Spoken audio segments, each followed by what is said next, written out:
Since 2004, Iowa livestock farmers have turned to the Coalition to Support Iowa's Farmers for free, confidential, and expert assistance in raising livestock responsibly and successfully.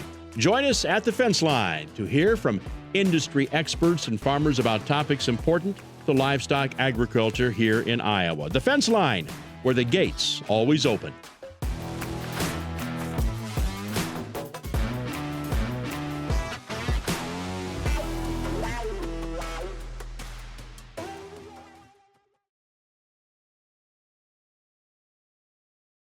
Welcome to The Fence Line, a podcast of the Coalition to Support Iowa's Farmers.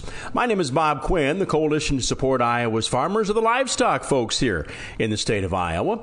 Their programs and also services can be found at their website, supportfarmers.com. Again, supportfarmers.com. Today, we are talking about a very important subject here in the state of Iowa, and that is preparing for a DNR inspection on your property. Our guest throughout the fence line today is Brian Waddingham. Brian is the Executive Director of the Coalition to Support Iowa's Farmers. Brian, let's start off by asking a question. Are there inspections going on in Iowa now? Yeah, DNR is rolling out inspections, and they have been since probably mid-September, maybe a little bit even before that, but Northeast Iowa is the real focus. There seems to be an increased attentiveness to water quality, but now we're starting to see other DNR field offices all across the state get to go out and do some inspections, and farmers are calling us wondering what they can do. Well, you get that call, and farmer asks, hey, I have an inspection coming my way. What do you do? So we can give them a few pointers over the phone. If there's enough time between when that inspection's going to occur, we can go right out to the farm. We can do like a little pre-DNR assessment and give that farmer peace of mind that what they're doing is going to pass an inspection, or maybe tell them a few pointers that they need to correct before DNR comes out. And that's just a service that we provide, all at no charge, completely confidential. But then we'd also walk them through a little bit, like if DNR does come out, we would want the farmer to have another family member or a hired hand with them during the inspection. Never leave or never let that inspector leave your site. Always ask questions of what they're taking photos of. Answer their questions honestly. If there's an answer that you don't know, I would say do not guess, because they will use that answer for the inspection or even the follow-up, and it could lead to a fine. So it's always better if you don't know an answer, tell them you don't know, and you will get back to them. Well, one thing you guys do so well is work with farmers out there, and you have kind of a checklist, or at least some bullet points, and we want to go over that today during our Fence Line podcast here. Let's talk about some of the things that farmers need to be aware of. Lead me through that. Yeah, so there's 6 key areas that we've heard from farmers that have been inspected in the last few months of what DNR seems to be most interested in. The first one is separation to water sources, and that would include creeks, rivers, streams, farm ponds, but also your drinking water well, or what well supplies that livestock facility. So make sure you've got the required separation to all water sources. The second one is separation from neighbors. If you are confinement that's over 500 animal units, you do need 1,250 feet of separation, so make sure you have that. Obviously, most people know that when they build a new barn, but if you've added a second barn that you didn't have to have separation requirements before, and now you do, that's a big point to make. Also, how to count animal units. So we count animal units a little differently. If they are obviously same species, same production method, you count them together. But if you have a hog barn confinement and you've just recently built a cattle barn confinement, you have to count those animal units together. And if you're over 500, that would trigger some rules and regs. If you're over 1,000 combined, that also triggers some rules and regulations. And a big question that we get is, do I have to count my confinement cattle with my open feedlot cattle? The short answer is no. They would count separate. But if there's ever a discharge from your open feedlot, they will count your animal unit numbers together. If you're over 1,000 head, then there's some things that you're going to have to do with either getting a national pollution discharge large elimination permit. You're going to have to put controls in place. You're going to have to reduce your animal units, maybe move cattle to another farm. But there's all kinds of different ways that we can take a look at that for you if you're in that situation. Brian, I want to ask a follow-up question on this counting animal units here. Do you combine species on one farm if you're counting units, or is each one, in other words, cattle is one area, then hogs, or do you have to combine those?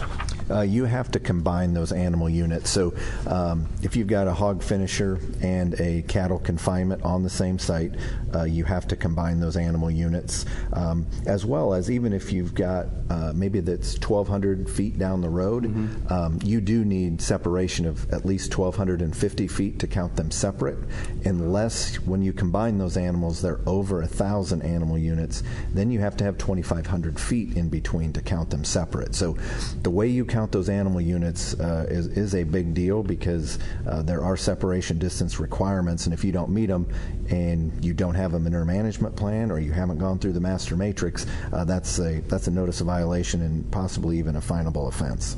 You know, it kind of goes back to the idea, and we've talked about it many times, you and I, when I ask you things about what to be prepared for when you're planning ahead. It sounds like it's a good idea if you're going to be putting a barn up or something on your property, maybe get a hold of you guys and even get out there and step things off to make sure you're, like you mentioned, you need 1,250 and you're at 1,200, you could be stuck. Yeah, that's the service that we do a lot is, we come right out with our laptops and we start measuring, do you have separation to the well, to your neighbors, and really kind of talk through your future plans too, because we like to not only cite what it is you want today, but let's say things go extremely well and maybe in 5 years you want to put up another barn. We really want to look at that and make sure that's an option at that site, and if it isn't, maybe we need to look at a different site that you hadn't even considered in order for you to grow to bring a family member back, for instance. We are talking about some 6 common areas to be aware of for DNR inspections. We've kind of gone over separation to water sources, separation from neighbors, and counting animal units. You have some other things, though, and the next on the list is to be aware of soil types. Talk about that.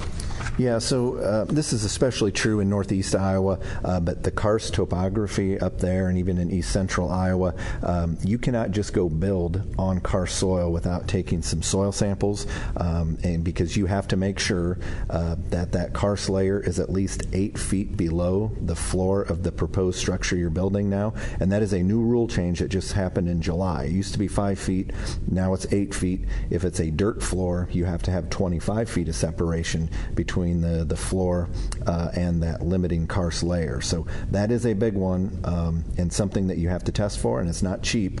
So we always try to find an area outside of karst if possible to put up your barn to save you some money. And then the other soil type, and this also changed this past summer, is your floodplains. It used to be you could go to the DNR website. If it was in potential floodplain, you could file a declaratory order and get it passed, but now whatever that map says is what goes. So if it shows you're in the floodplain, you just can't build, period, any structure in that area. So soil types are big today. I want to go back and have you outline that one more time, just so I understand it as well. But when you're talking about separation for that karst type soil, so separation that from underneath, so the bottom of your manure pit to the top of that karst has to be a certain amount of feet. And you say that's changed a little bit. And I'm going to ask you, how do you measure that? So great question. So yes, that distance did change as of July 1st, 2024. It used to be 5 feet of vertical separation from the floor or the pit floor down to that limiting karst layer. It's now 8 feet for concrete. It's 25 feet if it's a dirt or limestone type of base that you have in that facility. So that's a big deal. And the only way you can really have that checked professionally is through your county NRCS office, or a professional engineer can come out. They have to do borings on each corner of that proposed site and make sure that you've got that separation. If you don't have the separation, you could put in a clay liner, but that does get fairly costly, upwards of $20,000 for that. Let's talk about manure management plans. That was something you mentioned as well. Yeah, so the fifth point is manure management plans. If you've got more than 500 animals, 500 animal units in confinement, you need a manure management plan. If you have more than 1,000 animal units in open lots, you need a nutrient management plan. So really key pieces of information there. And then I'll throw in with that, if you are applying your own manure and you have a manure management plan, you have to make sure you have a manure applicator license. And you can get that through your county extension office, or there are meetings around the state to do that. But that's a key component of that manure management plan, that you have a license. And if you do have it done custom, that custom applicator has to have a license. So make sure their license is valid, up to date, and they have one when they're applying manure, because that also is a finable offense. Let me ask you for clarification on that as well. So you're the farm owner operator. You have a license, but you may have someone else doing the work for you, maybe someone on the farm. Can that person do that, or do they have to be licensed as well? That person would have to be licensed as well. So anybody running manure handling equipment would have to have a license. And then again, you have to be aware, if you've got a manure management plan, you cannot apply liquid manure certain times of the year if there is snow-covered or frozen ground. So you really got to pay attention to the rules and regulations there. Reminder, you can catch up with all things we talk about here on the Fence Line on the website for the coalition at supportfarmers.com. I want to go back, and we're talking with Brian Waddingham right now, with the Coalition to Support Iowa's Farmers, talking about DNR inspections. The inspection itself, what do you expect? And you had mentioned something here, Brian, I want to go back to, that if you don't know the answer to a question, maybe you shouldn't answer it at all. Yeah, that's correct, because that answer that you give at the inspection will be the answer that DNR goes by if you have to come in and do an interview, or if based on what you said, they can fine you for. It's really hard to retract that once it's out there. So another thing that we would say is if DNR does ask questions or they're requesting copies of records, we would always say, please ask for those in writing, those requests, so DNR can email you or send you a letter of exactly what they want, so that way you can provide them exactly what they want and you don't over-provide information or say something that they're not interested in that could get you in trouble down the road.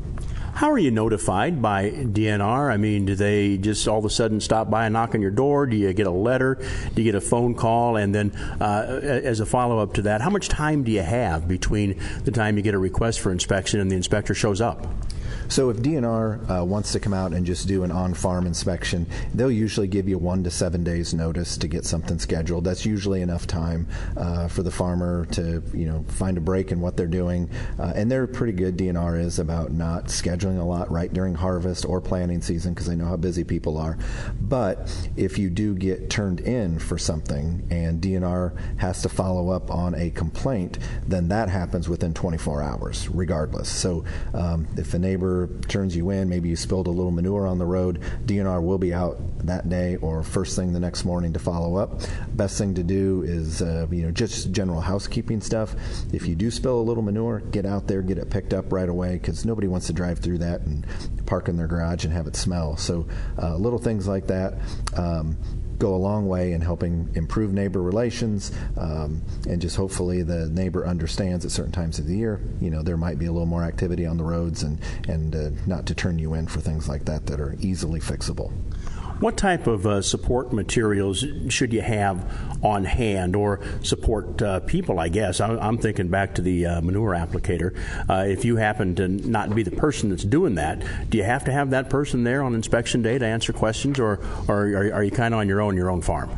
No, we always recommend that when you do have a manure management plan inspection, that you have your manure management plan provider at that meeting with DNR, because that plan provider can answer all the questions about application rates, fields that are in the plan, and so on. You don't necessarily need your manure applicator there, but definitely your plan provider should be there, because these meetings now, a typical plan inspection used to take 45 to 60 minutes. We're now hearing from plan providers that they're taking 2.5 to 3 hours. So it is a very intense review of your records. So you want to make sure everything's up to date and you have everybody there that needs to be there at that inspection meeting. The fence line today, we're looking at DNR inspections on your farm. Brian Waddingham, our guest, and again, you can follow up on the website with the coalition, which is supportfarmers.com. Brian, I got a couple minutes left here in the fence line program today. Kind of summarize what we're looking at. Kind of go through your checklist and get folks ready for a possible DNR inspection. So one of the things the coalition does is we do offer pre-DNR inspection assessments where we'll come out to your farm, all at no charge, completely confidential, and kind of walk you through what DNR is going to be looking for.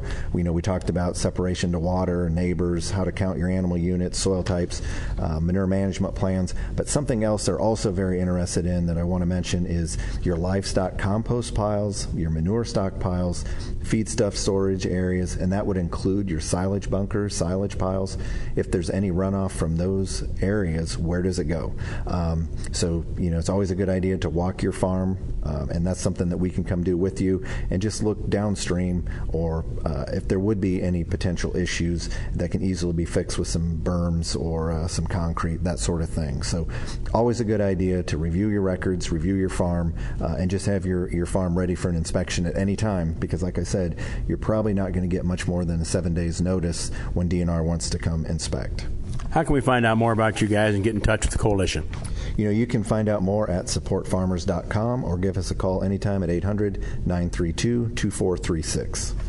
Brian Waddingham with us, Executive Director for the Coalition to Support Iowa's Farmers. Today's program, we have been talking about the DNR inspection assessment. If you'd like one scheduled for your farm, you can do so through the coalition. Again, ask for the DNR inspection assessment. 800-932-2436 is the phone number. 800-932-2436, or you can always hop on the website, supportfarmers.com. You've been listening to The Fence Line. The Fence Line is a podcast of the Coalition to Support Iowa's Farmers. My name is Bob Quinn, and I'll be talking to you next time along The Fence Line.